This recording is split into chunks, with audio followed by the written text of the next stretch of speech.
Hola, buenas noches. Gracias por estar con nosotros, por estar acompañándonos en una reunión más en esto que tendremos la palabra del Señor nuevamente llegando hasta sus hogares.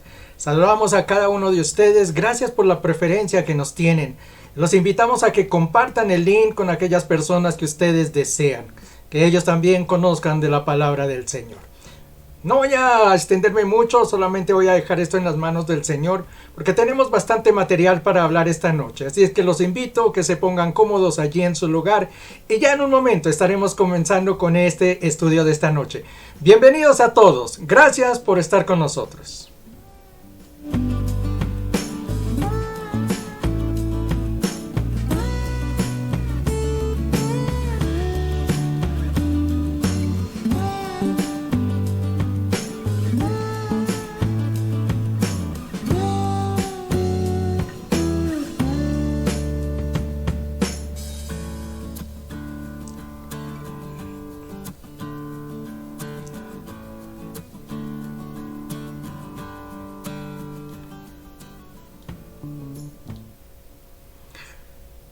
La semana pasada, nuestro hermano Exxon comenzó un tema acerca de lo que era la fiesta que estamos viviendo o que vamos a vivir a través de estas semanas. Creo que es bastante importante para nosotros como cristianos conocer exactamente de qué se trata esto. ¿Cuál es la diferenciación que existe entre una y otra fiesta que se celebra en diferentes congregaciones, ¿no? Y para nosotros, pues obvio, bastante más importante saber qué dice la palabra del Señor acerca de estas fiestas. Por eso esta noche vamos a continuar con ese tema y vamos a hablar de lo que es la Pascua. Ya hemos hablado en tiempos atrás acerca de cada una de las fiestas que el Señor instauró, pero esta noche vamos a hacerlo acerca de lo que es la Pascua exclusivamente, porque es la reunión o la fiesta que se nos viene durante las próximas semanas, la que vamos a tener momento para celebrarlo. Así que vamos a hablar esta noche de lo que se trata las fiestas del Señor y exclusivamente vamos a hablar de la Pascua. Y nos vamos a centrar en cómo fue la celebración, ¿no? Cómo lo hacían los judíos anteriormente, en tiempos de nuestro Señor Jesucristo e incluso el mismo Señor Jesucristo cómo la celebró. Y vamos a mirar también, haciendo un comparativo, bueno, no un comparativo, pero sí una mención de cómo los judíos la celebran hoy en día, ¿no? Quizás si nosotros podemos aprender como cristianos cómo deberíamos acercarnos acerca de las fiestas del Señor, cómo deberemos nosotros, tú y yo, celebrar también las fiestas sin llegar a adentrar a lo que toca lo del pueblo judío, pero sí sin salirnos de los parámetros que nos dicta la Biblia acerca de este tipo de reuniones. Así que esta noche vamos a hablar un poquito sobre eso, lo que es la Pascua exclusivamente. Para eso, entonces voy a utilizar aquí este diagrama que ustedes están viendo allá y vamos a ir al libro de Levítico, capítulo 23, versículos 1 al 18. En realidad es todo el capítulo de Levítico el que nos habla acerca de las fiestas del Señor. Hagamos aquí un paréntesis. Generalmente tendemos a pensar nosotros que las cosas que están en el Antiguo Testamento están hechas es para el pueblo hebreo allá, de la época de Moisés, de la época de David o de la época de Zorobabel o de estos grandes profetas. Nosotros creemos que eso, el Antiguo Testamento, o nos han dado, digamos, esa enseñanza de que esas cosas están relacionadas es para ellos o fueron hechas para ellos. Resulta que no. La palabra del Señor es viva hasta hoy en día. Si fuese así en esa forma, ¿por qué entonces nosotros podríamos explicar aquello cuando el Señor le prometió a Josué: yo iré delante contigo, pelearé contigo, esfuérzate y sé valiente? ¿Por qué lo usamos entonces? Si eso fue para el tiempo antiguo. Entonces no deberíamos usarlo. No deberíamos usar aquello cuando el Señor dice: pensamientos de bien y no de mal tengo para ustedes. Eso fue para el tiempo antiguo, entonces, porque eso está en el Antiguo Testamento. No deberíamos usarlo entonces, ¿verdad? Es ilógico. No podemos entonces extractar unas partes de la palabra de Dios del Antiguo Testamento en mi beneficio y poner lo que sí sirven. Y algo otras cosas que veo que yo no puedo cumplir o que no puedo seguir, entonces esas sí fueron para Moisés y compañía y no me atañen a mí. Y la palabra resulta que no es exclusiva, es inclusiva. Nosotros debemos de adentrarnos. Si aceptamos la palabra del Señor, desde el libro de Génesis hasta Apocalipsis, será toda. Y no una parte nada más. No podemos decir que nosotros vivimos bajo el Nuevo Testamento y ignorar lo que pasó en el Antiguo Testamento, porque eso también nos atañe. Entonces la Biblia es un compendio totalmente para nuestras vidas, tanto para los antiguos como para el día de hoy, como lo será también para las futuras generaciones, si es que el Señor no ha venido. Entonces partamos desde ese punto de vista, de que la palabra del Señor es viva hoy en día también. Así le tengan ese subtítulo de antiguo, eso no es antiguo, es una palabra que está dada para hoy. Y bajo esa primicia tenemos que relacionar entonces que ciertos mandatos que dejó el Señor allá atrás se deben de seguir cumpliendo hoy en día. Uno de ellos es, por ejemplo, los mandamientos. Si los mandamientos le fueron dados a Moisés en el Antiguo Testamento, ¿quiere decir que tenemos que ignorarlos y no cumplirlos? No, tenemos que cumplirlos, tenemos que cumplir los mandamientos, porque ellos siguen siendo vigentes hoy en día.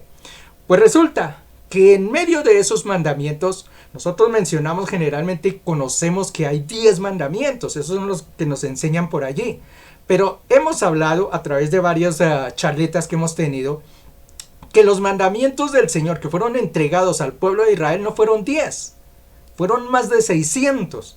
Esos están incluidos allí dentro del libro de Deuteronomio, Levítico, que justamente significa leyes, el libro de Deuteronomio. Esos libros, allí están consignadas todas las leyes de Dios. Él les dijo al pueblo de Israel: así es que ustedes van a vivir. Les dio leyes morales, leyes de la familia, leyes de la sociedad, leyes hasta del gobierno. Imagínense, nuestros gobiernos deberían estar supeditados incluso ante las leyes de Dios, porque Él dio leyes y formas como debería de gobernarse una nación, un país, como en este caso lo era Israel. Todas esas cosas están compendidas allí, sino, como les digo, nosotros tendemos a ignorar y a decir que el Antiguo Testamento fue antiguo y era hecho para ellos. Bien, teniendo eso en cuenta, hay una serie de fiestas que el Señor proclamó para Él. Estas eran fiestas que Él dijo: son las fiestas que van a realizar hacia mí. No son las fiestas que nosotros creamos o que el ser humano crea. No son las fiestas que crea el Vaticano, o las fiestas que crea la ONU, o las fiestas que crea cualquiera. No.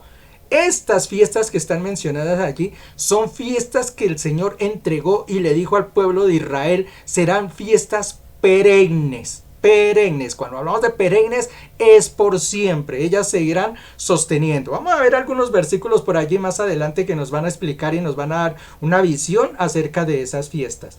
Pues esto que vamos a leer aquí en Levítico capítulo 23 justamente nos habla es de eso. ¿Cuáles son ese tipo de fiestas que el Señor dijo son las que van a realizar? Y vamos a encontrar allí que no es la fiesta de San José, ni es la fiesta del Sagrado Corazón, ni nada de eso. No, esas fiestas no son. El Señor eligió 7 fiestas y están mencionadas allí. Vamos a leer en Levítico capítulo 23, ya le digo, pueden leer todo el capítulo 23, creo que en algunos de números también se mencionan las fiestas, o creo no, estoy seguro que se mencionan las fiestas, pero vamos a situarnos en estas exclusivamente. Levítico, voy a leer versículos 1, 2 y 4, me voy a saltar los otros versículos, los voy a invitar a que ustedes lo lean allí en sus casas, yo me los voy a saltar por tiempo. Vea lo que dice la palabra del Señor. Habló Jehová a Moisés diciéndole: habla a los hijos de Israel y diles: las fiestas solemnes de Jehová, las cuales proclamaréis como santas convocaciones, serán estas. Y ahí hay 2 puntos.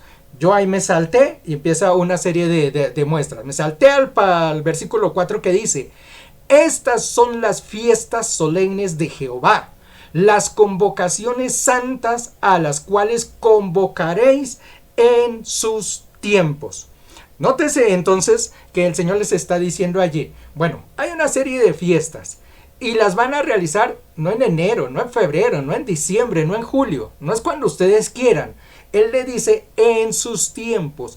Él da unos tiempos específicos donde se van a realizar esas fiestas. No solamente eso, cómo se van a realizar esas fiestas y qué motivo tienen. Porque no era una fiesta que, bueno, pues están allá como esparchados, vamos a ponerles una fiestecita a ver si de pronto se alegran. No, tienen un motivo, cada fiesta tiene un motivo y una forma y una fecha en que se iba a desarrollar. Tenemos al siguiente slide que tengo por acá, que nos menciona cuáles son esas fiestas. Son 7 fiestas, como lo mencionó allá en Levítico, como lo mencioné en Levítico. Esas fiestas están divididas en 2 grandes sectores, unas que son las de la primavera, otras que son en otoño, porque son dadas justamente durante esa época. Ahorita vamos a mirar un cuadrito donde voy a mostrar algunas fechas que yo quiero que las tengan muy en cuenta, porque esas fechas van a ser muy importantes dentro del desarrollo y dentro de la realización de las fiestas de Dios. Las fiestas de primavera comenzaba con la fiesta de Pesaj o de Pesach, que es conocida como la fiesta de la Pascua. Esa fue la primera fiesta. La segunda fiesta era la fiesta de los panes sin levaduras, o llamada Yom HaKippurim.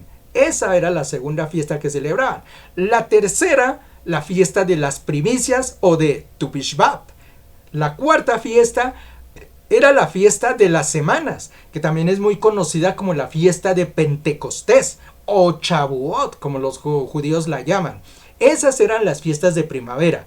En otoño, es decir, ya pasado allí la mitad de año, se celebraban otras 3 fiestas, o se celebran otras 3 fiestas, que son la fiesta de Rosh Hashanah, que es la fiesta de las trompetas, la fiesta del Yom Kippur, que es la fiesta del perdón o de la expiación, y la fiesta de Sukkot, que es la fiesta de los tabernáculos.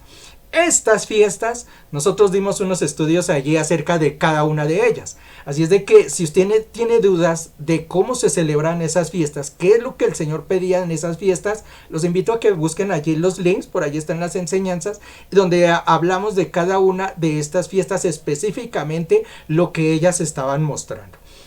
Esta noche, como les digo, me voy a centrar en la fiesta de la Pascua o de Pesaj, porque esta fiesta se va a originar, y justamente creo que aquí tengo el cuadrito, sí, aquí lo tengo el cuadrito, por qué lo mencionamos y por qué es importante empezar a conocer cómo se celebra esta fiesta. Ahí tienen un cuadrito y en la parte interna van a ver que están los meses que nosotros conocemos hoy en día, que son los meses gregorianos o el calendario gregoriano que nosotros tenemos: enero, febrero, marzo, abril, mayo, y siguen todos los meses ahí.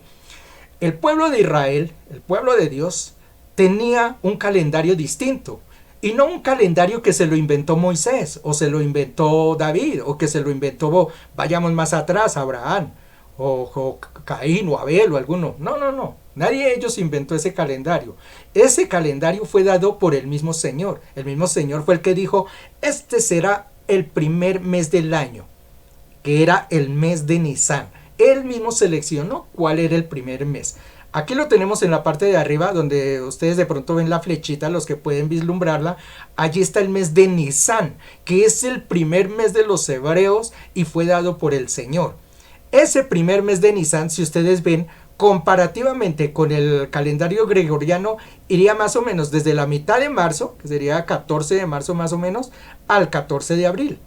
Ese sería el primer mes, que sería el mes de Nisan. Es decir, que los judíos hace recién estaban celebrando el nuevo año. Ellos apenas entraron en el nuevo año, porque ellos siguen manteniendo la tradición de su calendario, el calendario hebreo. Como les digo, es el calendario entregado por el Señor. Después seguirá el mes de Ligar, el de Sivan, Tamuz, Av, Elul, el mes de Tishri. Bueno, Ahí siguen todos los otros meses, pero vemos que hay una gran diferenciación entre los meses que tienen el pueblo hebreo y los meses que tiene el pueblo, el calendario gregoriano, no el pueblo, sino generalmente el mundo, que es el calendario gregoriano. Como les digo, es muy importante tener en cuenta esto, porque para el Señor las fechas son importantes. Él dio las fechas específicas donde las fiestas se deberían realizar. Es decir, no se podía realizar por allá en Adar, ni en Chivat, o en lo que sea. Él mencionó en Nisan, el tal día se empieza la celebración y se hace de tal día a tal día. Entonces, por eso es importante tener conocimiento. Y hoy en día nosotros como cristianos, tú y yo, debemos conocer esos meses, porque si nosotros queremos mantener el hecho de celebrar las fiestas del Señor, tenemos que conocer cuándo las vamos a celebrar. Si no conocemos cuándo se celebran, pues imagínense, vamos a estar perdidos. Entonces, por eso es bueno conocer esas fechas y saber cuándo es que se realiza cada una de esas fiestas. Aquí están mencionadas, yo no sé, de pronto en su celular o donde usted lo esté usando, si se alcance a ver, porque realmente es un poquito pequeño. Yo lo voy a tratar de ilustrar. Aquí en la parte de arriba está la primera fiesta, que se da el 14 de Nisan, exactamente, que es el primer mes, y es la fiesta de la Pascua. Está mencionada, ahí está el versículo en Levítico 21:5. Está mencionada allí esa fiesta, que es la de la Pascua, y se da aquí. Por eso es que estamos dando esta enseñanza, porque seguramente esa fiesta es la que vamos a celebrar ahora, que es la fiesta de la Pascua. Pasada esa fiesta vendrá lo de los panes sin levadura, dada también sobre esas fechas, Levítico 21:6, y luego continuaremos con la fiesta de las primicias, que está aquí. Tiempo después, por eso se llama Pentecostés, porque son 50 días después, la fiesta de las semanas, o Shavuot, como es también conocida, o más conocida como justamente Pentecostés, así se llama. Esa es una fiesta que viene después. Después vendrán las otras fiestas que vienen al final de año, que son las que mencionamos que se dan en la época de otoño. Estas fiestas, las primeras fiestas, estas 4 primeras fiestas de acá, se han cumplido y se cumplieron con el Señor Jesucristo. Estas 4 fiestas de acá se cumplieron con el Señor Jesucristo. Lo que fue la Pascua, la de la fiesta de los panes sin levaduras, la de las primicias, y el Pentecostés con la caída del Espíritu Santo, o la llegada del Espíritu Santo. Ahí se cumplieron esas 4 fiestas. Las otras 3 fiestas que tenemos acá están por cumplirse.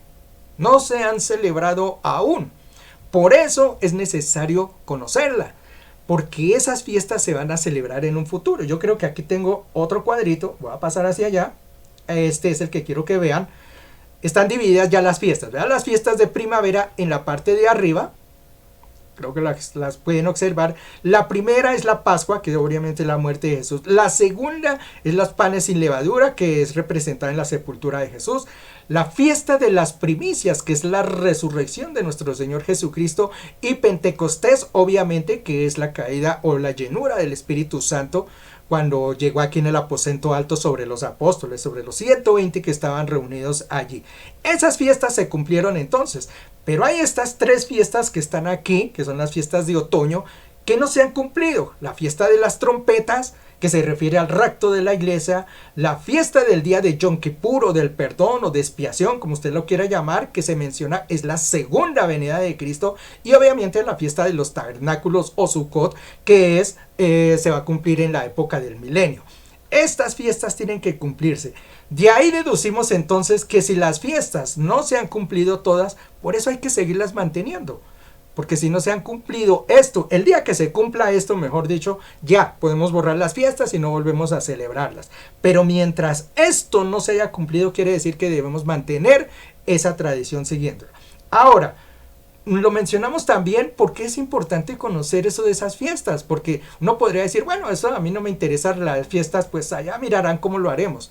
Mire, estas fiestas que se celebran aquí, las fiestas de otoño, están hablando de la segunda venida del Señor, y lo hemos mencionado. Imagínense que el Señor diga, bueno, llegó la época de la fiesta de los tabernáculos. Imagínense un cristiano preguntando, bueno, ¿y aquí qué?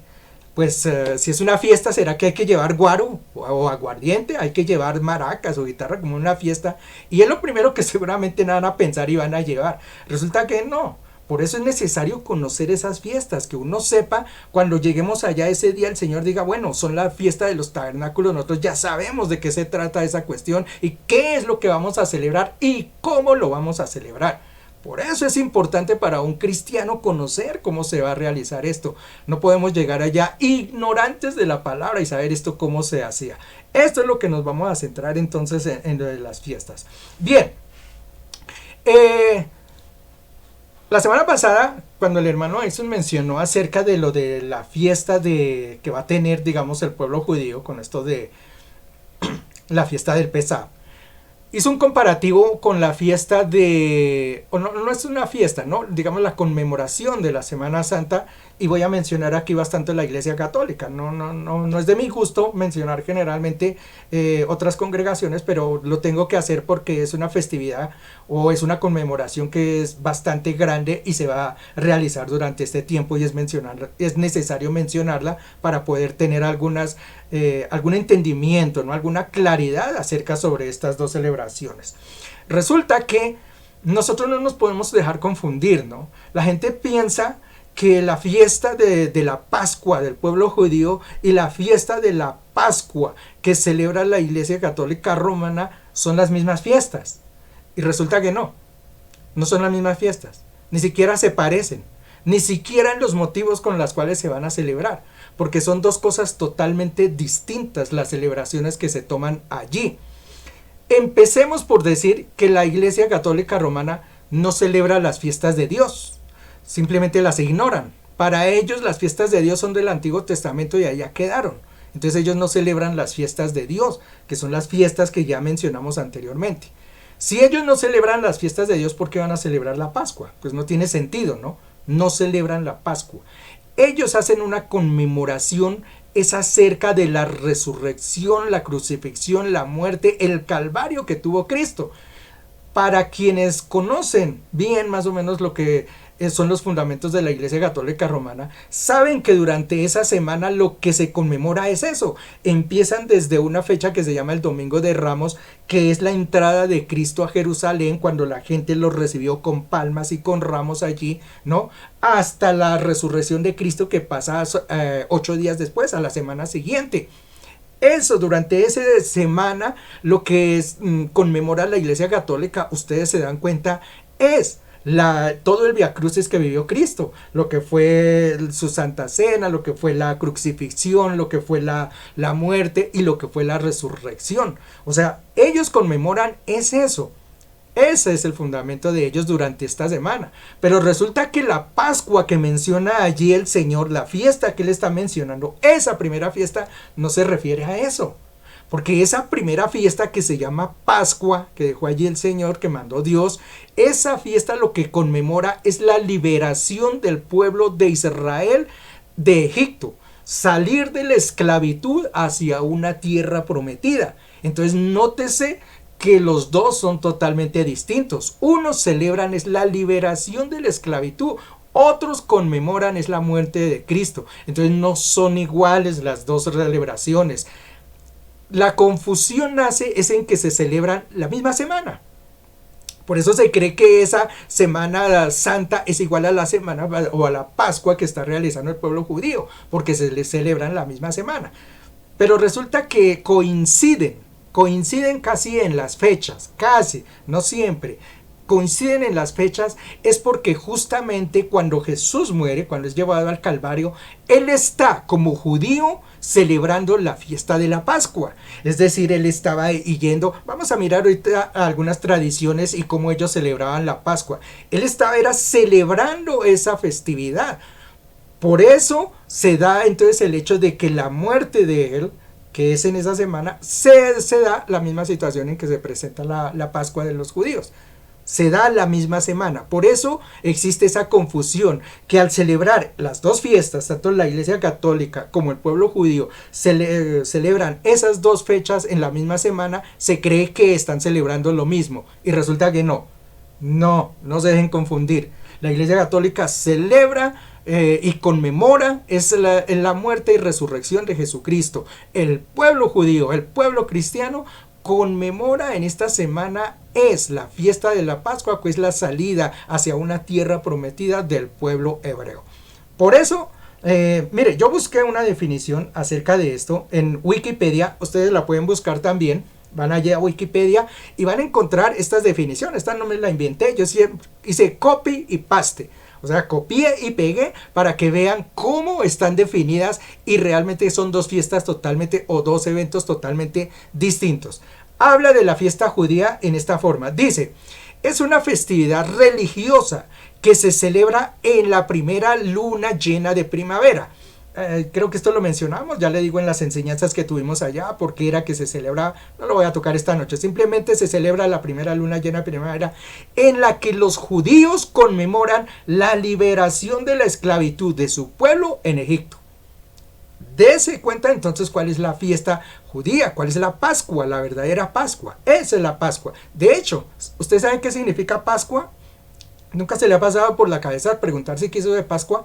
Pascua en el hebreo es Pesaj, por eso se llama Pesaj para los judíos. Y eso significa es pasar, ir hacia otro lugar, ¿no? Por eso es pasar de una situación a otra.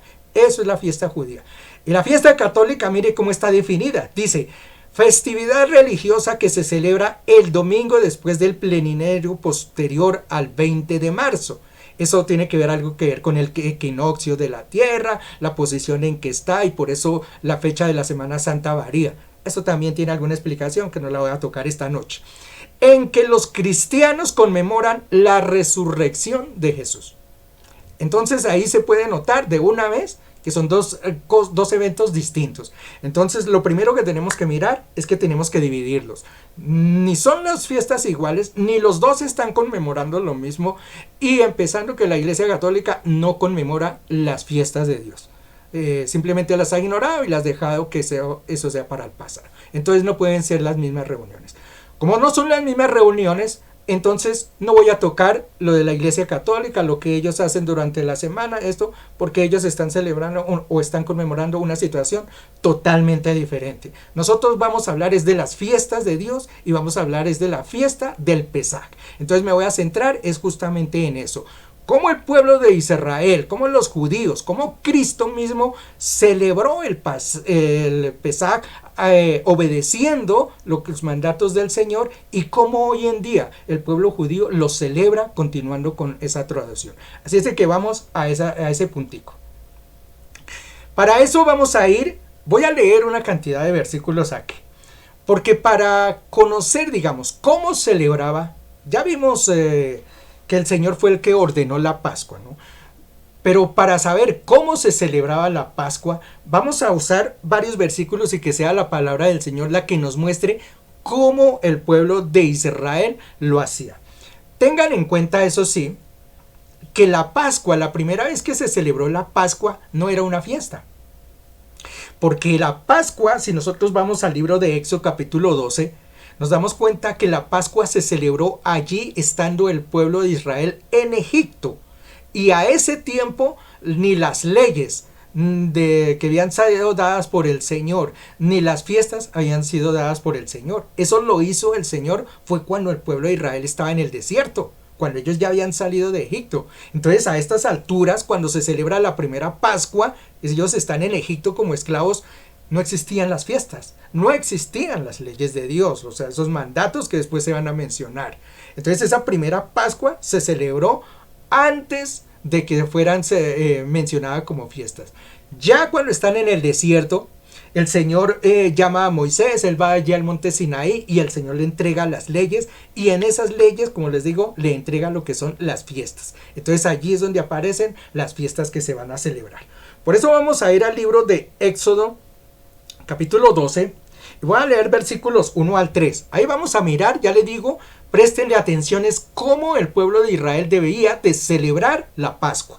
Entonces miremos cómo ellos lo celebraban. Dice, habló Jehová a Moisés a Aarón en la tierra de Egipto, diciéndole, este mes os será principio de los meses. Y ellos estaban viviendo el mes de Nisán, que por eso es el primer mes. Mes de Nisán, dice, este será el primer mes principio de los meses. Para vosotros este será el primero de los meses del año. Como les digo, ese calendario fue dado por el Señor. Sigue diciendo, habla a toda la congregación de Israel diciendo, en el 10 de este mes, 10º día de ese mes, tómese cada uno un cordero según las familias de los padres, un cordero por familia. Entonces deben de tomar un corderito.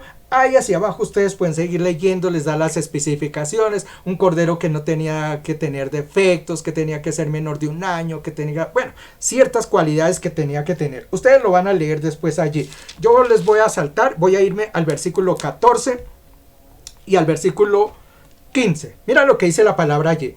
Y en este día os será en memoria. Aquí les está dando la explicación por qué tenían que celebrar la Pascua, porque como ya les digo, el Señor no es que se inventó una fiesta y para que, bueno, distráiganse y hagan algo mientras tanto, no, tenía un motivo cada una de esas fiestas. Entonces le dice, este será en memoria y lo celebraréis como fiesta solemne para Jehová durante vuestras generaciones. Versículo 15 dice, 7 días comeréis panes sin levadura, y así el primer día haréis que no haya levadura en vuestras casas, porque cualquiera que comiere leudado desde el primer día hasta el 7º será cortado de Israel. Entonces el primer día ellos tenían que apartar aquello de la levadura. Ya hablamos que la levadura significa pecado, por eso tenían que sacarlo, y empezaba así durante 7 días.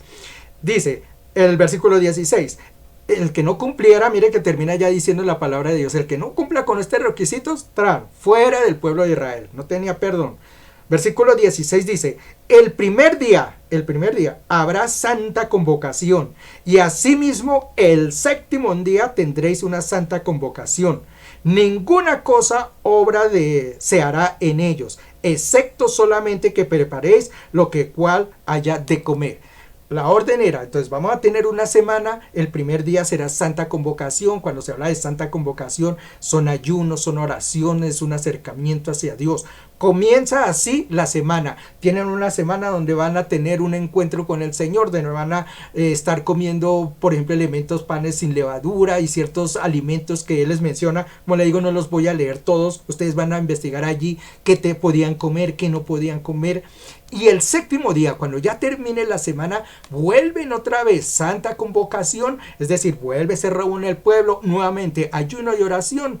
Y durante esos 2 días, el primero y el último, no se podía hacer absolutamente nada. Simplemente era un tiempo exclusivamente dedicado y apartado para Dios. No se podía hacer nada de nada.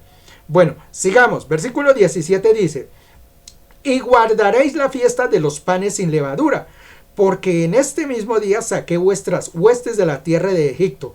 Por tanto guardaréis este mandamiento en vuestras generaciones por costumbre perpetua. Allí es donde hay que subrayar esa cuestión. Esto no va a tener un fin sino hasta cuando el Señor decida que va a terminar todo.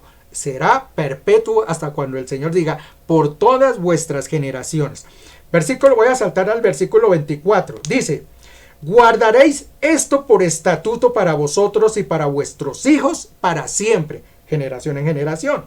Versículo 25 dice, y cuando entréis en la tierra que Jehová os dará como prometió, guardaréis este rito. Y cuando os dijeren vuestros hijos, presten atención a esto, cuando vuestros hijos dijeren, ¿qué es este rito vuestro? Entonces vosotros le responderéis, es la víctima de la Pascua de Jehová, el cual pasó por encima de las casas de los hijos de Israel en Egipto, cuando hirió a los egipcios y los libró de nuestras casas. Entonces el pueblo se inclinó y adoró. Lo que les está diciendo allí, cuando sus niños vengan y pregunten, bueno, ¿y por qué todo esto de matar un cordero y no comemos esto y hacemos esto? ¿Qué es lo que está pasando? Ellos tenían entonces que enseñar, discipular a esas generaciones y decirles, es que estamos celebrando que un día fuimos esclavos, pero que la mano del Señor nos sacó de ese lugar y ahora somos libres. Hemos venido a una tierra prometida. Eso lo hacían entonces era para recordar, porque es que nosotros tendemos a olvidarnos siempre de las bendiciones de Dios, y el Señor quería asegurarse de que el pueblo de Israel no se olvidara de dónde los había sacado Él. Leamos Levítico. Más adelantico, Levítico capítulo 23, que es donde se encuentran todo lo de las fiestas del Señor. Y vamos a leer la parte que corresponde a lo que es lo de la Pascua. Mira lo que dice allí, son los primeros versículos. Dice: habló Jehová a Moisés diciéndole: habla a los hijos de Israel y diles: las fiestas solemnes de Jehová, las cuales proclamaréis como santas convocaciones, serán estas. Mira lo que le dice Moisés, venga para acá, dice las fiestas de Jehová, o sea, las fiestas que él está mandando, dice, estas son las fiestas. Versículo 3, perdón. 6 días se trabajará, mas el séptimo día será reposo, santa convocación, ningún trabajo haréis, día de reposo, es de Jehová en donde quiera que habitéis. Versículo 4. Estas son las fiestas solemnes de Jehová, las convocaciones santas a las cuales convocaréis en sus tiempos. Ya como les mencioné antes, no era cualquier fecha, ni en cualquier lugar, ni lo que fuera, no señor. Existía una fecha exacta cuando se tenían que celebrar. Por eso le dice allí, en sus tiempos se hará estas reuniones. Sigue diciendo, versículo 5. En el mes primero, que es el de Nisan que ya mencionamos, a los 14 del mes, entre las 2 tardes, Pascua es de Jehová. Entonces allí nace la Pascua. ¿Cuándo se debe celebrar la Pascua? ¿En febrero? ¿En mayo? ¿En agosto? No. El Señor dice allí exactamente la fecha. Se tiene que celebrar el 14 del primer mes en la medio de las 2 tardes. Celebración es de Pascua. Y dice, y a los 15 días de este mes, la fiesta solemne de los panes de levadura a Jehová. 7 días comeréis panes sin levaduras. Versículo 7 dice, el primer día tendréis santa convocación, ningún trabajo de siervo haréis. Y el 8 dice, y ofreceréis a Jehová 7 días ofrenda encendida, y el séptimo día será santa convocación, y ningún trabajo de ellos haréis. Nótese entonces cómo es la celebración de la Pascua para el pueblo de Israel. Como les digo, allí hay una serie de elementos, ustedes los invito para que los lean, cómo debían de preparar el cabrito o el cordero, cómo lo deberían de comer, con qué alimentos y demás, bueno, todos los demás ritos, pero he subrayado estos elementos que me parecen importantes. 1. El primer día es santa convocación, se debe presentar entonces el pueblo ante el Señor. Durante la semana, dice, estarán entregando ofrenda al Señor, estarán ofreciendo seguramente algunas cosas, no comerán cosa leudada, porque como les digo, la levadura es pecado. Y el séptimo día, la forma como termina esa semana de Pascua es también con una santa convocación donde se presenta el pueblo de Dios y termina con la fiesta de las primicias, la cuales vamos a hablar ahorita. Creo que sobre el final hablaremos cómo es que termina la fiesta de la Pascua. Entonces yo creo que tenemos ya un panorama exacto cómo el pueblo de Israel celebraba entonces la fiesta del Señor, cómo era la Pascua para ellas. Allí hay un texto, ustedes lo pueden ver ahí, que yo les he puesto, que es como un resumen, ¿no?, de lo que habla la palabra del Señor. No sé, creo que no le alcanza a salir. Voy a ponerlo hacia acá. De pronto, ahí no, tal vez no lo alcanzan a ver. Muestra, a ver, yo lo voy a leer un tantico. Dice, la fiesta de la Pascua, sus raíces están en el año 1513 a.C., que fue la época en que el pueblo de Israel vivía en Egipto, más o menos 1500 años antes de Cristo, cuando el pueblo judío emprendió su éxodo desde Egipto hacia la tierra prometida. La conmemoración de este hecho se ha celebrado cada año como recordatorio de la liberación del pueblo hebreo de su esclavitud en Egipto. Recibía y aún recibe en el judaísmo el nombre de Pesaj o Pascua. En la víspera del primer día se comían hierbas amargas mojadas en vinagre para recordar la tristeza de la servidumbre y se narraban en tono cadencioso cánticos que hacían alusión a las 10 plagas de Egipto. El cordero de la Pascua era escogido por cada familia. El animal debería ser macho, cordero, cabrito, sano, de 1 año de edad. Se inmolaba y al finalizar el día o por la noche lo comían con verduras amargas. No estaba permitido romper sus huesos. Recordemos que justamente este cordero hace alusiones a Cristo y por eso a él nunca se le rompieron sus huesos cuando estuvo en la cruz del Calvario. No se podía dejar restos para el otro día. Por esta razón, si la familia no era suficientemente grande para comer un animal ellos solos, los israelitas se reunían entonces en grupos. Durante los 7 días posteriores al 14 de Nisan, que es el mes, ya les menciono, el primero del calendario hebreo, el pueblo hebreo solo comía pan sin levadura, al que llamaban ácimo, porque justamente eso reflejaba, era la aflicción que había tenido el pueblo de Israel siendo esclavo en Egipto. Ahí está el resumen. Entonces, ¿cómo hacían la fiesta los antiguos judíos? ¿Cómo la celebraban? Ya le digo, para más detalles, ahora sí como dirían por allí, para más detalles, refiérase a la palabra del Señor, a la Biblia, allí el libro del Éxodo que les mencioné, capítulo 12, o aquí, capítulo 23 de Levítico, rebusquen y allí encontrarán más detalles de cómo ellos realizaban. Pero a grandes rasgos, esta era la fiesta que ellos hacían y como Jesús seguramente estaba haciendo, porque él, cuando lo recordamos, la noche en que fue tomado prisionero para ir a la cruz, estaba celebrando esta fiesta que se llamaba la fiesta de la Pascua. Sigamos adelante. ¿Qué es Santa Convocación? Porque mire que esa palabra la hemos escuchado allí cuando dice el Señor, y el primer día será Santa Convocación, y harán Santa Convocación, y llegará Santa... Y quedamos pensando, bueno, ¿qué es una Santa Convocación? ¿Qué es lo que está significando Santa Convocación? Mire, Santa Convocación, ellos se referían justamente, permítame, yo lo leo aquí, dice, significa un tiempo específico, viene de la palabra hebrea moed, que significa tiempo específico, fecha específica o conmemorativa. Dice, Santa Convocación hebreo es Mikrai Kodesh.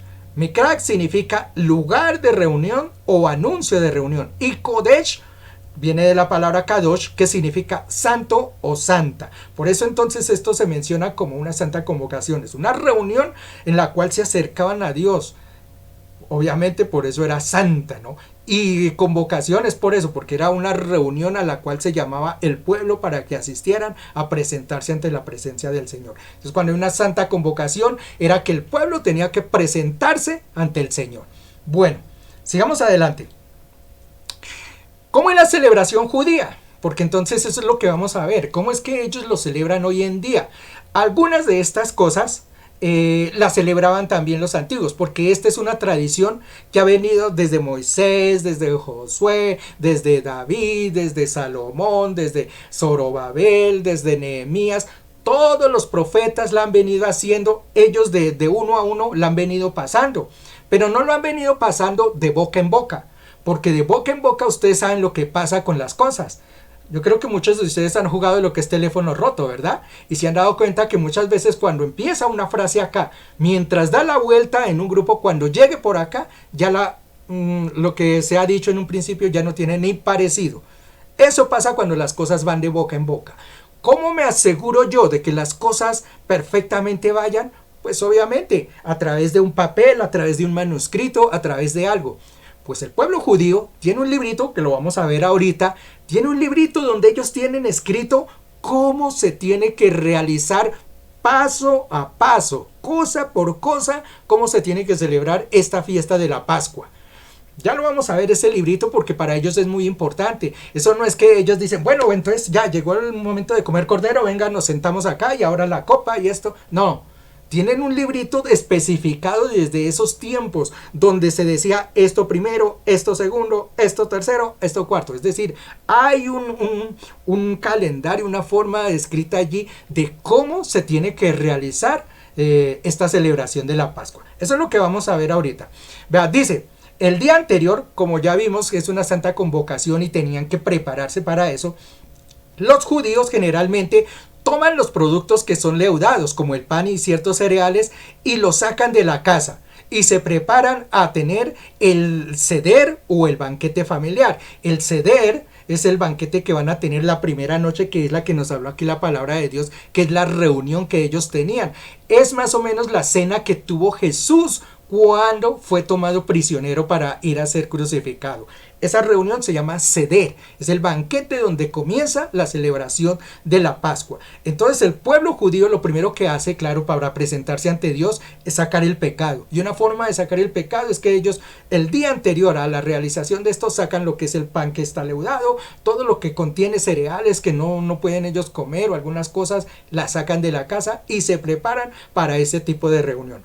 Allí menciona algo que dice el Agada, que es la forma como ocurren los eventos. El Agada es el librito ese que les mencioné. Ese librito se llama Agada, donde ellos tienen escrito cómo es que se tiene que celebrar la Pascua. Sigamos adelante. Miren la mesa cómo la preparan. Esta es una mesa judía, más o menos. Ahí creo que faltan algunos elementos, pero más o menos están los elementos como ellos celebran la fiesta de la Pascua. Yo quiero que le prestemos mucha atención porque, como le digo, esta es una tradición que viene desde Moisés. Entonces estos elementos supuestamente se deben de tener al tiempo de la celebración. Hay en la parte derecha un par de candeleros, par de velas ahí. Hay también una copa. Aquí en la mesa, más hacia este lado, hay 4 copas. Se puede tener una copa, pero en algunos lugares tienen 4 copas. Incluso hay una quinta, que ya la vamos a ver. Vamos a ver que cada una de esas copas tiene un significado.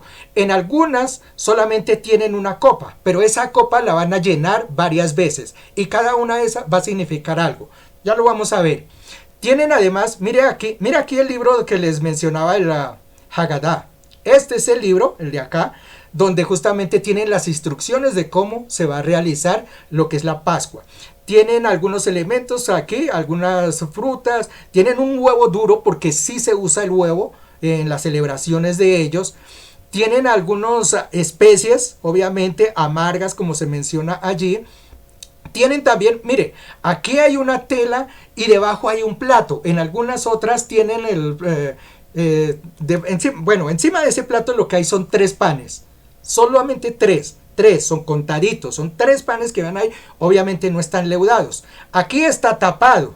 En la mayoría de los pueblos judíos lo que yo entiendo es que guardan esos panes entre esa tela, o sea, los amarran, los envuelven, no los tapan, sino los envuelven y los ponen sobre el plato. Existe también, aquí por este lado alcanzo a ver un kippah, no se ve, la kippah no está, y obviamente el otro elemento no lo alcanzo a ver acá. Bueno, vamos a mirarlos detenidamente uno a uno y los vamos a estudiar qué son esos elementos y por qué se tienen que usar. Recuerden que seguramente cuando Cristo tomó la cena, estos elementos estaban ahí presentes porque, como les digo, es una tradición que viene desde esas épocas. Miremos entonces uno a uno. El Seder, ¿qué es el Seder? El Seder, ya miramos, es la cena que van a tener, la cena que van a tomar, o sea, ellos se reúnen a tomar esta cena. Como ya miramos allí en la palabra del Señor, donde se va a preparar un corderito que sea limpio, que tenga ciertas cosas y preparado en cierta forma. O sea, esa comida que se va a tener se llama Seder, que también se suele llamar Pesá, que como les menciono, eso se llama pasar, o que traducido es Pascua. Esa es la cena de la Pascua. ¿Qué es lo que ocurre allí? Vean, dice allí, voy a leer rapidito lo que dice. Las mujeres tienen un rol destacado en esta festividad, ya que tradicionalmente suelen ser son las que se ocupan de elaborar los alimentos, y cada elemento obviamente tiene un significado especial. O sea, eso que vieron allí en la mesa, no es que cualquiera dice, no, vamos a poner este florerito o este huevito para que se vea bien, ¿no? O para que la gente sienta deseos de comer, no. Cada elemento tiene un significado especial. Allí no hay nada que no esté tomado o tenido en cuenta para saber qué va a significar algo. Se dice allá, la mujer obviamente tiene un rol muy especial, contrario a lo que se cree. Mire que en esta reunión las mujeres tenían un rol muy especial. Sigue diciendo, Seder o Pesach, dice, eso está provisto o denominado, ahí menciona la Haggadah. ¿Qué es la Haggadah? Es el texto que contiene las narraciones, himnos y oraciones que relatan el éxodo de Egipto. Entonces vean lo que guarda ese Haggadah. Guarda es justamente eso, aparte de que les muestra cómo deben de celebrar esta cena o este o este rito, se lo podemos llamar así, esto de la Pascua, les menciona los signos que van a cantar, las oraciones que tienen que hacer. Es una forma totalmente bien hecha como se realiza, ¿no?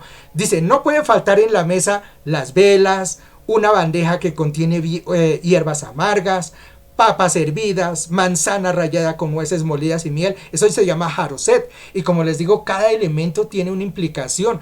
Por ejemplo, ese de jaroset, según yo tengo entendido, creo que está relacionado es con el trabajo que realizaba el pueblo israelita en Egipto. Un pueblo de dolor, un trabajo de dolor o pesado, algo así, creo que sí representa. No lo voy a mencionar todo porque es bastante largo mencionar eso. Voy a tocar algunos punticos, pero eso es para que ustedes conozcan cómo se realiza esa situación. Hay también un hueso de pierna de pollo asado o algo así, hay un huevo duro, el masá, obviamente, que es ese pan ácido que ellos toman, el vino y un recipiente con agua salada. Sigamos hacia adelante.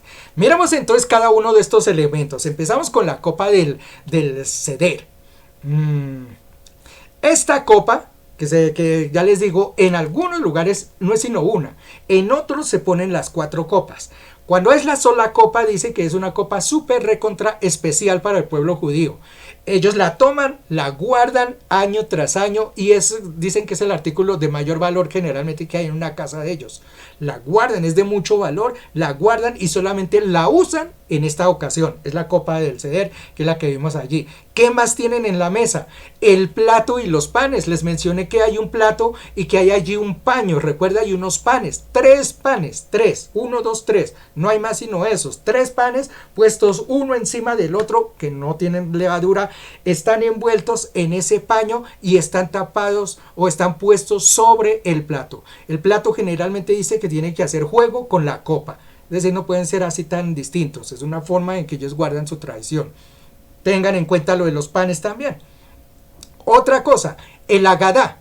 El Agadá ya les mencioné, es el libro, ahí hay una muestra, una fotografía, digamos, de lo que es el Agadá. Ellos mantienen su Agadá y como les digo, es el texto donde ellos van mirando cómo es que se celebran las cosas. Ya les digo, si esto se hiciera de boca en boca o se pasara, imagínense ya quién sabe qué celebración estarían teniendo. Pero entonces para que no se olvide cómo es la tradición y cómo es que se debe hacer, por eso usan el Agadá. Y allí está escrito cómo es que se hacen esas cosas. Como les digo, allí se menciona que hay narraciones de cuando ellos salieron de Egipto, hay varios signos que ellos cantan en ese tiempo, hay oraciones que ellos pronuncian, bueno, en general una cantidad. Ese es el Agadá. Otro elemento que debe haber, lo mencionamos, la kipá, es la cosita esta que se ponen aquí en la cabeza, en la parte de arriba, la kipá. Esta generalmente se la pone todos los invitados, todos los que vayan tienen que ponérsela. ¿Qué es lo que significa o qué representa ese kipá? Ese kipá lo que representa es que de ahí hacia abajo nosotros somos, pero de ahí hacia arriba es Dios. Quiere decir que nosotros somos finitos, tenemos solamente una parte donde nosotros podemos, digamos, dominar, pero Dios está por encima de todo. Él es el que llena todo el espacio de más. Por eso nos pone un límite. La kipá lo que significa es eso, límite entre el hombre y Dios. Y la kipá la tienen que vestir todos los que asistan a la reunión. Miremos otro elemento, el talit. Muy importante también. El talí es como aquel manto que de hecho se llama el manto de oración, porque es un manto. Es el manto que se ponen ellos sobre los hombros generalmente o sobre la cabeza. ¿Qué significa este manto? Cuando ellos se van a orar, cuando ellos se dedican a orar, van en reverencia. Y la reverencia la toman exponiéndose el talí sobre su cabeza, sobre sus hombros. Este talí que usan ellos tiene 4 puntas, 4 flecos, allá al lado de sus puntas tiene 4 flecos y en esos flecos hay en cada uno 5 nudos. Como les digo, todo tiene un significado especial. Los 4 flecos lo que significa son los 4 puntos cardinales de la tierra. Y los 5 nudos que tiene cada fleco lo que significa son los 5 libros primeros de la Biblia que nosotros conocemos, como Génesis, Éxodo, Levítico, Deuteronomio y, se me olvidó uno, Génesis, Éxodo, Levítico, Deuteronomio y Números. Esos 5 libros que representan la Torá, que para ellos es el fundamento. Bueno, y no debería ser para ellos, para nosotros, tú y yo como cristianos, porque ¿sabes qué? Allí están los fundamentos de todo lo que Dios ordenó. Allí están las enseñanzas, como le digo, las leyes de Dios. No son 10, como nos tienen por allí dicho, son más de 600 leyes. Allí hay comportamiento en la familia, hay explicación cómo se debe juzgar a una persona, hay explicación de los actos sexuales, hay explicación trato de padres a hijos, hay explicación hasta de cómo ir al baño. Imagínense. Todo está resumido en esos primeros 5 libros. Por eso es fundamental conocerlos, porque es lo que Dios dejó escrito para como un ser debe de vivir correctamente. El que viva correctamente tiene que estar atado a esos 5 libros. Por eso para los judíos es demasiado importante esa Torá, y para ellos a donde vayan llevan su Torá, el libro de la Torá. Eso es lo que cuenta entonces esos flequitos que están allá abajo, esos ñudos en el talí. Lo que cuenta es eso, la Torá, por eso son 5 ñudos. ¿Qué más tiene ese talí? Yo no sé si ustedes lo alcanzan a ver allí, pero el talí allí en la parte del cuello tiene como unas inscripciones. Yo creo que de pronto lo pueden ver, ahí hay unas inscripciones. Resulta que el verdadero talí, el talí genuino, tiene que llevar por obligación casi, es una orden, tiene que llevar un versículo de la Biblia. Es decir, que si usted compra por allí un talí o le dan un talí y no lleva una inscripción en la parte de arriba, le vendieron un talí falso. Eso no es verdadero. El verdadero talí tiene que llevar un versículo de la palabra de Dios en la parte de arriba. ¿Qué ocurre con eso? Que cuando ellos van a orar, muestran reverencia ante Dios. Toman ese versículo de allí del talí y lo besan. Y después de que lo besan, ahí sí ponen el talí sobre sus hombros y empiezan a orar. Es una forma de presentar una reverencia ante la palabra y ante Dios. Eso lo hacen, y eso lo hacen también en esta reunión. Sigamos adelante. La ceremonia. Ahora sí, vamos a la ceremonia. Como les digo, hay muchos otros elementos. Está el huevo, están las especies, están otros elementos. Pero imagínense, me está corriendo el tiempo y no voy a alcanzar. Entonces voy rápido. Vamos a mirar la ceremonia. ¿Cómo se realiza la ceremonia? Cogen entonces allí su Hagadá y van a empezar entonces. Muestre a ver qué es lo que dice aquí, cómo tenemos que celebrarlo. Lo primero, la matriarca de la casa, es decir, la mujer mayor, la de más respeto, puede ser la abuela, la mamá, una tía, lo que sea. La mujer que sea de más respeto dentro de la casa es la que empieza la reunión.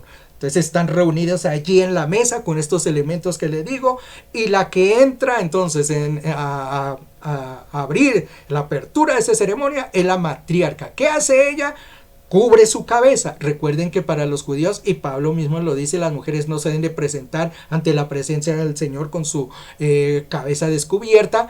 Ella cubre su cabeza, entonces se acerca, prende los 2 candeleros que hay allí, las 2 velas. Ella es la que tiene que prender esas velas y es la que hace la primera oración. Ahí va la primera oración. Entonces ese es el primer paso. La matriarca entra, prenda los candeleros, hace la oración. Primer paso. Después el segundo paso. Resulta que están reunidos allí el niño más pequeñito, el niño que tenga menor edad dentro de la casa y que obviamente pues pueda hablar y pueda caminar y lo demás. Tiene que preguntar, él está instruido y entonces pregunta, bueno, ¿y por qué esta noche es así? Recuerda que en la palabra del Señor, por ahí cuando leímos esos versículos, no recuerdo en cuál era, justamente decía eso, para que cuando tus niños pregunten, ustedes puedan explicarle qué es lo que pasa. Pues ellos realizan esa actividad así. El niño más pequeño va y pregunta, bueno, ¿y por qué hacemos esta reunión? ¿Por qué hacemos esto? Entonces el anciano de la reunión, el que está allí, tiene que explicar por qué hacen esa reunión.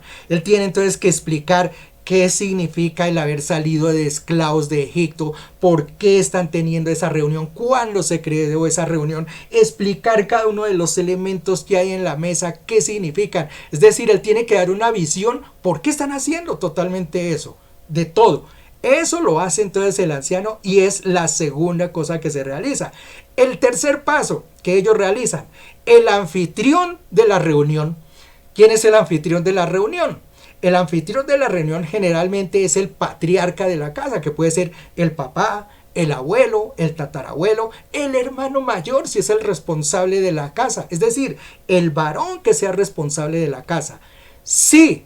llegase a haber gente invitada, porque como vimos allí, cuando hay familias muy pequeñas, entonces les dice reúnanse en grupos. Cuando hay familias muy pequeñas y se reúnen, entonces escogen al que tenga más prominencia dentro de esas familias. Incluso si hay un rabino, lo invitan que sea él el anfitrión. Entonces es la persona de más alcurnia. Ese va a ser el anfitrión. Cuando Jesús hizo la reunión, aquella que el cedar que tuvo su última noche con los apóstoles, seguramente por lo que da a entender la escritura cuando él parte el pan y demás, es que él era el anfitrión. Él era la persona especial invitada esa noche a esa reunión. Por eso él tuvo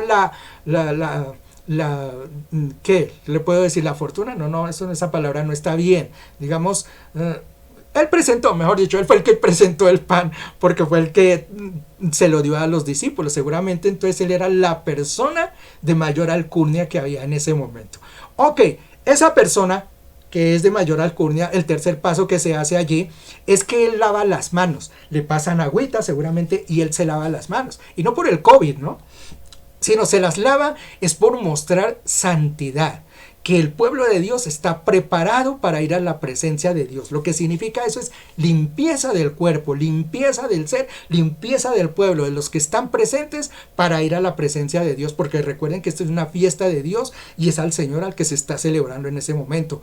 Y bien dice la palabra, que sin santidad nadie verá a Dios, nadie se puede acercar a la presencia de Dios siendo pecador. Entonces por eso esta reunión es tan importante. Él lava las manos y simboliza eso. Siguiente paso es la toma de las copas. Como les digo, en algunos casos hay 4 copas allí servidas, en otros no hay sino una copa.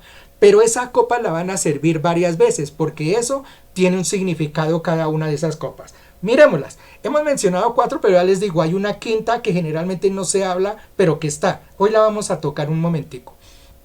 La primera copa es la que de Kadesh. Significa que es la copa de la bendición. Sirven la copa y entonces si ustedes miran por allí en YouTube cuando hacen esas reuniones, ustedes van a ver que el anfitrión toma ese librito, ese del Haggadah, y lee una porción allí. Por lo que yo entiendo lo que significa esa porción, lo que dice es bendito el Señor por el fruto de la vid. Y da como agradecimiento por la bebida esto, hace la presentación del cuerpo allí hacia Dios, un agradecimiento. Es decir, algo que está mencionado allí. Por eso se llama la copa de la santificación. Es la primera copa y es donde le dan gracias a Dios y se presentan hacia Él. Esa es la primera copa. La segunda copa, ya le digo, toman la segunda copa. Si no hay segunda copa, entonces esa primera vuelven y la llenan y la ponen ahí. El que está llevando el líder, digamos, de la reunión, entonces lo que hace es que en esa segunda copa introduce su dedo dentro de la copa y empieza a esparcir gota a gota sobre el lugar. Esta copa se llama Mishpat, o la copa de las plagas. ¿Cuántas plagas eran? 10 plagas. Que fueron las que cayeron sobre Egipto. Recuerden que cuando el pueblo de Israel sale de Egipto es gracias a que el Señor ha enviado 10 plagas. Entonces, el que está allí liderando la reunión introduce su dedo y esparce 10 gotas, referenciando a las 10 plagas. Es el recordatorio de que el Señor con mano fuerte lo sacó de allí. Mire que ese es el simbolismo de cada cosa, recordar lo que Dios ha hecho por nosotros. Muchas veces nosotros nos olvidamos de todas las obras que hace Dios en nuestras vidas, ¿no? El pueblo de Israel, para que el Señor dijo allí, para que ustedes no se les olvide cómo yo los saqué, van a usar eso, y cada que ellos votan, recuerdan, esta fue una plaga que estuvo, y así no se les olvida, obviamente. Qué bueno, ¿no? Tercer punto dice, es la copa de la redención. Esta copa es para los judíos, hoy la celebran, y esta copa es la que tiene un poco, digamos, de controversia contra el mundo cristiano. ¿Por qué? Se llama la copa de la redención o de la esperanza, porque en esa copa ellos lo que servían era algo para esperar al Mesías que ellos necesitaban que llegara. Cuando el pueblo de Dios, el pueblo hebreo, sale de Egipto, el Señor les dice que vendría un Mesías, hombre fuerte que gobernaría y los llevaría, ¿no? Entonces ellos están esperando ese Mesías, porque para ellos Jesús no es el Mesías que llegó. Ellos siguen manteniendo esa copa, la copa de redención o la copa de la esperanza, esperando justamente que llegue el Mesías. Sigue la reunión después de eso. Ya se tomaron, digamos, las tres copas, queda una, ya le digo, más otra, ya les voy a mencionar la otra. Se tomaron 3 copas, entonces viene lo de los panes. Recuerdan que les mencioné que habían 3 panes sobre un plato envueltos en un paño. Pues ok, llega el momento de los panes. Pues entonces el que preside la reunión destapa los panes. Hay 3 panes, uno puesto encima del otro. Él toma el pan del medio, no el de arriba ni el de abajo, el del medio. Generalmente eso dicen que eso representa el Padre, Hijo y Espíritu Santo. Es lo que dicen algunos, otros no están tan de acuerdo, pero hay 3 panes. Toman el del medio, sacan el pan del medio. El que preside la reunión lo envuelve nuevamente en la tela y lo esconde en algún lugar. Y los otros 2 panes quedan ahí. Listo. Ese es el siguiente paso que se realiza. ¿Qué es lo que sigue después? La cena. La cena que se tomaba. Esta cena uno piensa que todo está reunido y todo se hace sobre una mesa. Resulta que no. Que en tiempos del Señor, en tiempos de Jesús y como realizaba el pueblo de Israel esta tradición, eran lugares distintos donde se tomaban las copas y donde estaba esta mesa que les he mencionado y donde se comía el corderito. Eran 2 cuartos distintos. Y es más, cuando se tomaba la comida, estas copas que les he mencionado, nosotros hemos visto que esa cena están sentados en una mesa. Otros han dicho que no, que están recostados sobre el piso y esto. De acuerdo a lo que yo leí, de acuerdo a lo que yo conocí de allí del pueblo de Israel, no, estas reuniones se celebraban era de pie, era de pie, todos de pie allí. Y cuando terminaban con esta última de lo del pan, entonces salían de ese cuarto y iban a comer el corderito. Ahí sí comían el corderito, que ya le digo, lo tenían en un cuarto alejado. Iban, tenían su cena, se comían el corderito, con esos otros elementos, ya le digo, no les he mencionado mucho de ciertos panes que tienen que comer, ciertas hierbas que son amargas, una serie de cosas, no las he mencionado porque ya le digo, son bastantes. Han terminado de comer el cordero, regresan otra vez a la mesa. Regresan a la mesa y entonces el anfitrión les dice, ha llegado el momento de buscar el pan que escondí. Y salen todos a buscar el pan que escondió aquel señor en algún lugar. El que lo encuentra va y se lo lleva al anfitrión. Va y se lo entrega. Dicen que recibe un premio o algo así el que lo encuentra. Bueno, eso ya es aparte. El que lo encuentra se lo entrega al anfitrión. El anfitrión toma el pan y lo parte. Esta parte creo que es la que se menciona cuando Cristo dice que hace la partición del pan. Es en este momento. Él parte ese pan entonces por la mitad y le entrega la mitad a este lado y la mitad al otro lado. ¿Qué hacen ellos? Toman un pedacito y empiezan a rotarlo. O sea, toma un pedacito acá y se lo da al otro. El otro coge un pedacito y así, hasta que todos han cogido. Es la partición del pan. Sigue la siguiente copa entonces, después de eso, que se llama el Jalel o la copa de la alabanza. En este punto entonces es cuando el pueblo empieza a alabar a Dios, a cantar, a gozarse, a llenarse de himnos, justamente porque se alegran de que son libres, de que Dios los ha sacado con mano fuerte de la esclavitud. Esta copa parece ser también que es la copa cuando el Señor la levanta y dice, este es mi nuevo pacto. Esta es la 4ª copa. Y hay una 5ª copa que, como les digo, muchas veces no la hemos tocado, pero el pueblo judío la menciona. Y la menciona, perdón que aquí se me fue el genially. Ahora sí, perdón que es que se les había quitado la fuente. La 5ª copa que se llama la copa de Elías, como les digo, el pueblo judío la sigue sosteniendo. Porque ellos siguen esperando el Mesías. ¿Qué pasa con esta copa? Esta copa la toma es el niño pequeñito, ¿recuerdan el que preguntó que por qué tenían esa celebración? Pues ese niño pequeñito ahora es el que toma la copa. Dice que sale a la calle y entonces grita 3 veces Elías, Elías, Elías, Elías. Porque es que la palabra de Dios, como les digo, dice que Elías vendría antes del Mesías. Entonces ellos están esperando que pase Elías. Obviamente si Elías no contesta o no pasa, ellos están preparados a ver que si Elías pasa lo hacen de seguir, pero si no llega, entonces el niño entra y obviamente no llegó Elías. ¿Qué hace el anfitrión? Dice, Elías no vino. Es decir, nuestro Mesías aún no vendrá. Celebraremos la Pascua entonces el año que viene. Y digamos que en esa forma termina lo que es la cena, el sedar. Ya entonces al otro día empieza lo que es la semana, que hablamos de los panes sin levaduras y las demás otras tradiciones que tienen ellos. Y al concluir terminan con la fiesta de las primicias. Esta es la forma como ellos más o menos celebran el Pesaj o la fiesta de la Pascua. Noten que hay mucho simbolismo allá, ¿no?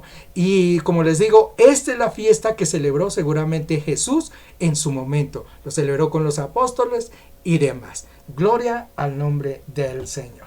Bien, creo que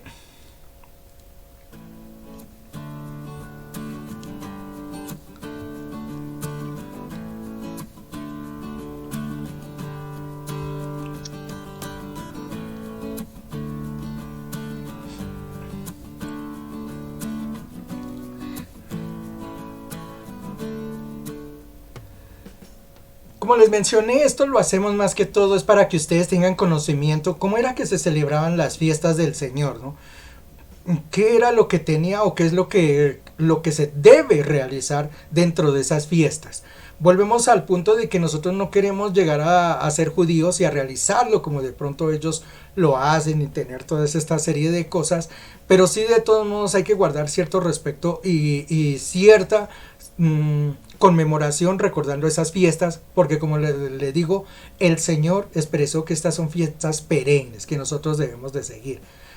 Seguramente habrán algunas cosas que por el cambio de los tiempos o lo que sea no se pueden llevar a cabo, pero quizá otras sí podamos acercarnos a hacer eso y obedecer la palabra del Señor. Dice en el libro de Corintios, el libro 1 de Corintios, ay, se me perdió. Libro 1 de Corintios, permítame que lo perdí acá. Dice, capítulo 5 y versículo 7 dice, así que echen fuera esa vieja levadura que los corrompe, para que sean como el pan hecho de masa nueva. Ustedes son en realidad como el pan sin levadura que se come en los días de la Pascua, porque Cristo, que es el Cordero de nuestra Pascua, fue muerto en sacrificio por nosotros. Se tiende a pensar justamente que Cristo vino a reemplazar la Pascua y por eso, ya les digo, se ha tergiversado el sentido de la semana y de lo que es la Pascua. No, de acuerdo aquí es lo que dice la palabra del Señor, es que Él vino a ser el Cordero de la Pascua. Es decir, Él vino, recuerden que el pueblo de Israel ofrecía el corderito, era justamente en eso, para limpiar el pecado y lo demás, y utilizar su sangre para que ser marcados. Y esto, lo que Cristo ha venido a hacer y que es nuestra Pascua, es eso. Él vino a tomar el puesto de ese cordero. Por eso nosotros ya no vamos a sacrificar esta semana o mañana un cordero, no. Porque ya por eso nosotros tenemos nuestro Cordero santificado que es Cristo Jesús. Esa es la verdadera celebración.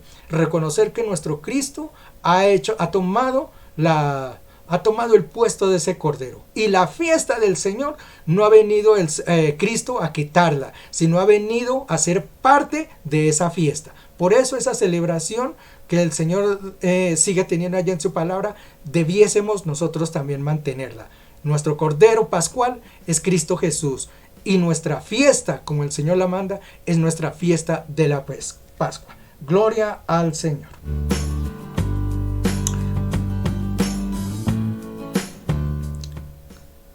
Me he alargado un poquito, espero que me hayan tenido paciencia, pero era necesario que ustedes conocieran estas cositas para que tengamos conocimiento cómo se puede realizar una celebración o una fiesta de estas, cómo debemos mantenerla, ¿no? Ya les digo, esto empieza, lo que yo mencioné fue la fiesta del Sedar, que es como comienza la semana de la Pascua. Después sigue durante toda esa semana la fiesta de los panes sin levadura, que justamente es cuando ellos no van a comer cierto tipo de alimentos, pero va a haber Santa Convocación. ¿Qué es la Santa Convocación? Ya lo vimos, ayuno, oración y lectura de la palabra de Dios. Y terminan en el último día con una gran Santa Convocación, que es con la fiesta de las primicias, que es cuando ellos llevan los primeros frutos a la presencia del Señor. Recordemos que que el Señor les estableció al pueblo de Israel, cuando lleguen a la tierra prometida, el primer fruto que ustedes tengan lo van a presentar al Señor. Eso es lo que se hace en la fiesta de las primicias. Esto me quiere dar o me quiere indicar, nosotros hemos visto que muchas congregaciones celebran la fiesta de las primicias por ahí en enero, o por ahí en diciembre, o yo no sé, cogen cualquier fecha es que para celebrar la fiesta de las primicias, que es cuando se presentan esos frutos al Señor. De acuerdo a la palabra de Dios, esto se da al concluir lo que podríamos llamar esa semana. Ese día, esa santa convocación termina con el ofrecimiento de las primicias del pueblo de Israel hacia el Señor. Gloria a Dios. Entonces espero que hayamos comprendido mucho de cómo se celebran estas fiestas y que no nos dejamos confundir, ¿no? Muchas veces no sabemos, no entendemos qué es una Semana Santa y qué es una Semana de la Pascua, que son dos cosas completamente distintas. Lo que hemos querido buscar con esto es que ustedes tengan un conocimiento más claro acerca de lo que es la Semana de la Pascua. Muchas gracias. Dios les bendiga y será hasta una próxima.